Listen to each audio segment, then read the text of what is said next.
ओडिशा नियुक्ति रे समस्त को स्वागत। यही चैनल प्रतिदिन नियुक्ति खबर विषय देखिपारे।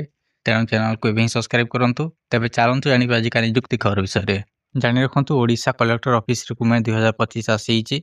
Organisation office of the secretary RCM Shishu Bhawan Kandhamal रही। टाइप ऑफ जॉब कॉन्ट्रैक्चुअल रही। कैटेगरी ओडिशा गवर्नमेंट जॉब रही। Name of the post teaching and non teaching post रही। एप्लिकेशन मोड ऑनलाइन रही। यह आप मोबाइल थ्रू अप्लाई करेंगे किंबा ऑफलाइन रही। आप पोस्टाल द्वारा आवेदन करेंगे। यह ऑल ओडिशा कैंडिडेट अप्लाई करेंगे। प्लेस ऑफ पोस्टिंग ओडिशा रही। Last date 25 February 2025। Gender both male and female रही।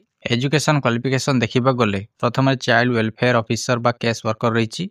एथिरे qualification master degree in social work, sociology, anthropology, psychology or any other master degree from recognized university with computer knowledge रही। तापर counsellor रही। एथिरे qualification graduate in social work, sociology, psychology एवं public health counselling और PG diploma in counselling and communication with minimum गोटे वर्ष experience ता सहित प्रोफिशिएंसी इन कंप्यूटर रही। तापर एजुकेटर रही। एथिरे qualification bachelor degree in science or arts from recognized university रही। तापर हाउस फादर रही। एथिरे क्वालिफिकेशन ग्रेजुएट इन साइंस रही और होम साइंस रही बा साइकोलॉजी रही एवं सोशियोलॉजी रही। तापर art and craft cum music teacher रही। Qualification bachelor degree diploma in fine art रही। तापर PT instructor cum yoga teacher रही। एथिरे क्वालिफिकेशन +2 पास रही। ता सहित सीपीईडी, बीपीईडी एवं एमपीईडी रही। तापर पैरामेडिकल स्टाफ रही। एथिरे क्वालिफिकेशन फार्मासिस्ट किंबा diploma in Ayurvedic, homeopathic, Unani रही। तापर हाउसकीपर रही। एथिरे क्वालिफिकेशन 8 ରୁ 10 पास रही।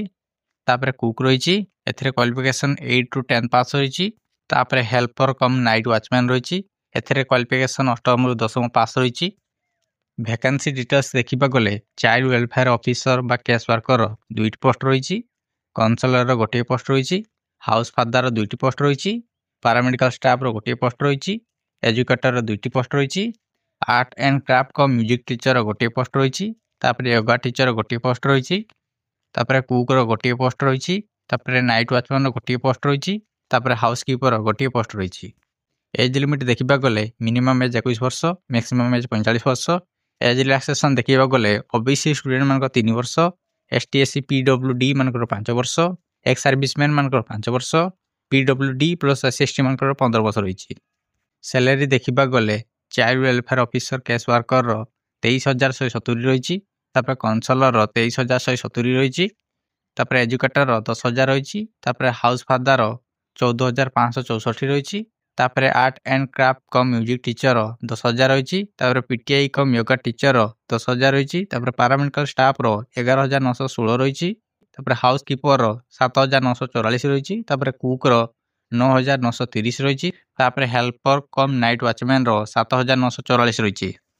सिलेक्शन प्रोसेस देखा गले इंटरव्यू रही। एथिरे कौन एग्जाम हेबो नाही, कौन स्किल टेस्ट नाही। एथिरे डॉक्यूमेंट वेरिफिकेशन रही। टोटाल मार्क देखा गले 100 मार्क रही। सेकेंडरी 10 मार्क वेटेज रही। हायर सेकेंडरी 15 मार्क वेटेज रही। ग्रेजुएशन 25 मार्क वेटेज रही। पोस्ट ग्रेजुएशन 30 मार्क वेटेज रही। Any other professional course 10 mark weightage रही। वर्क एक्सपीरियंस 10 मार्क वेटेज रही। यही पोस्ट आपनकर मार्क बेसिक सिलेक्शन रही। देन सिलेक्शन पर आपन को इनवाइट करा जिवो इंटरव्यू पई।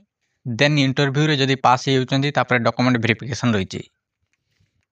तापर एप्लिकेशन फी देखा गले जनरल मानकर फ्री रही, ईडब्ल्यूएस मानकर फ्री रही, ओबीसी मानकर फ्री रही, पीएचडी मानकर फ्री रही, एसएसटी मानकर मध्यम फ्री रही।